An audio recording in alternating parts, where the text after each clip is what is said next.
Obviously, it's been interesting, right? We talk about the growing concerns about higher for longer rates.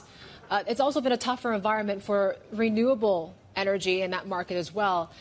There is this projected rebound in 2025 for you guys. Are those two factors in any way going to weigh on that profit rebound?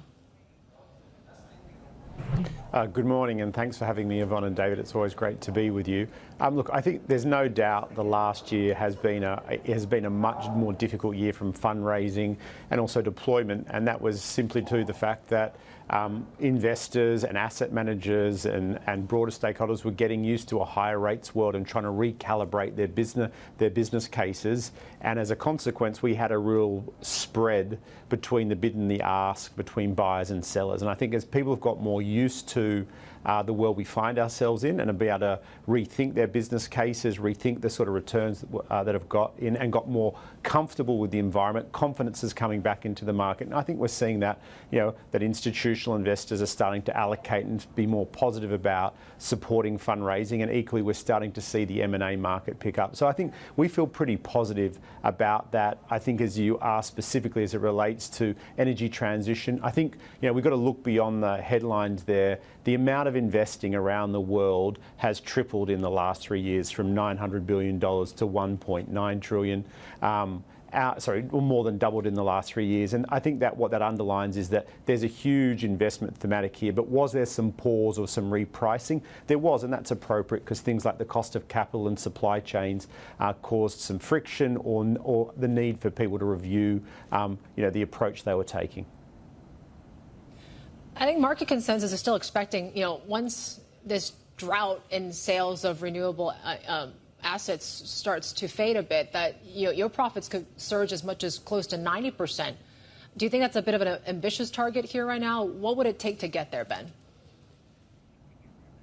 I mean, I think, so I don't think anyone's exactly sure how, sort of what the uptick will be and what that could mean results. And generally, we wouldn't forecast that. But I think we're certainly cautiously optimistic. If you just look at some of the transactions that have occurred over the last sort of week, that there is a real appetite for investors to be exposed to energy transition. There is a huge slate of opportunities. We have more than 100 gigawatts of renewable energy in development. And, there will be opportunities to monetize that, over the coming years. So we're not in a rush to do that. We want to do that in an orderly way where it makes sense from a returns point of view. But I would say that we don't look at this thematic and we don't look at this opportunity in sort of 1 year blocks. We think that there's an opportunity over the next 10 to 15 years to build a business that's the same size as our infrastructure business today that, has more than 180 portfolio companies around the world in energy transition. But that will not be a linear journey, and it is of course affected by things like interest rates and market confidence. But if you're playing the long-term game, I think we all see that this is probably the biggest investment thematic of our lifetimes.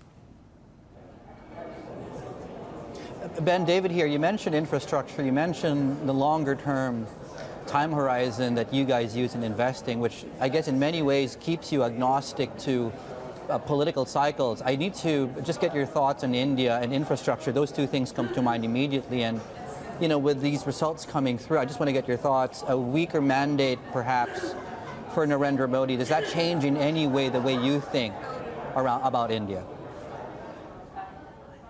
Yeah, I think it's a really important question. So two things I'd say is one, we've been investing in India infrastructure for more than 15 years.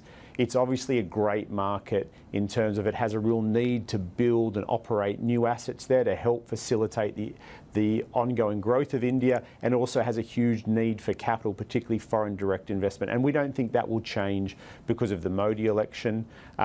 We think there continues to be very good tailwinds in India. But like all markets, as we go through a political process, there is sometimes the need to pause, or there may be a little bit more caution. But I think what's made India an attractive market over the last for the last 5 to 10 years will continue to make India an attractive market over the next 5 to 10 years, because there's a massive need for infrastructure. There's broadly very good supporting government policies, and I don't think that they'll change materially depending what happens in the next few months in India. and there's also a need for capital. And so that is really, a very good combination of factors to see ongoing investment. And I think, many of our peers around the world, like ourselves, recognise that and will continue to deploy capital in such a scale and important market. And for a foreign firm like yourself, have you yourself noticed that things on the infrastructure side in India, have things really picked up during Narendra Modi's, of course, state and power? And do you expect that to continue, I guess, is the key question. In other words, is there a level of consistency that you're confident that we can expect still? Yeah, I think that's our answer in short would be yes. I think the policy work that the Modi government has done over the last 10 years has been very significant. I think it's one of the most important and positive bodies of work, particularly as it has come in terms of stimulating and creating more opportunities for infrastructure investment. And I think that will continue on because India needs that investment. Infrastructure is the building blocks of developing economies and to develop nations. And so we wouldn't expect that to change. So I think that's a market that we remain very positive about, like many markets around the world. What about markets like China? Obviously, there's a big push into infrastructure there. They've been talking about this $1 trillion infrastructure plan to boost the economy. Are you seeing more signs of opportunity there in China now, especially as you talk about renewable energy, which is a big priority for the president?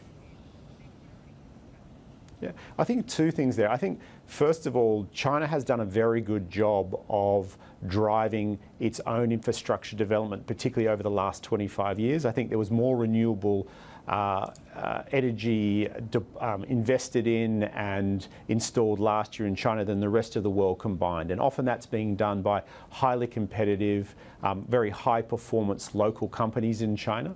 I'd say from an international investor's perspective, I think everyone understands that, besides the US and India, China is one of the most exciting and scale markets to invest in, particularly from an infrastructure point of view, but probably it's a little bit more muted at the moment than some of those other markets, and that's probably because of just people being a little bit more cautious about where China is in terms of a policy point of view. But certainly over the medium to long term, having been again an investor in China infrastructure over the sort of the last 15 to 20 years, we think that is a very prospective market, but probably other markets at the moment are more attractive either from a need of capital or from a policy point of view. Ben, I want to get your thoughts as well on artificial intelligence, and not so much, of course, the technology itself, but certainly I've read more than a few articles and research papers that suggest that the world will need a shocking amount of power capacity to simply tide us through this major shift into AI. And I'm wondering, for a firm like yourself that oversees funds, for example, does this already present a viable opportunity around data centers, power upgrades, what have you, or is it something that's less tangible at this point in time? No, I think it's totally tangible, David. We're seeing the impact right now of AI on a number of our portfolio companies across a number of sectors, particularly things like data center businesses where there is just a rapacious hunger for particularly hyperscale clients to get more capacity and certainly to contract more capacity, way more appetite than we've seen over the last 10 years. But even in other parts of our portfolio companies, things like our industrial gas businesses that service semiconductor companies, certainly again to be able to support and fuel that AI boom, you're certainly seeing the demand on those industrial gas businesses.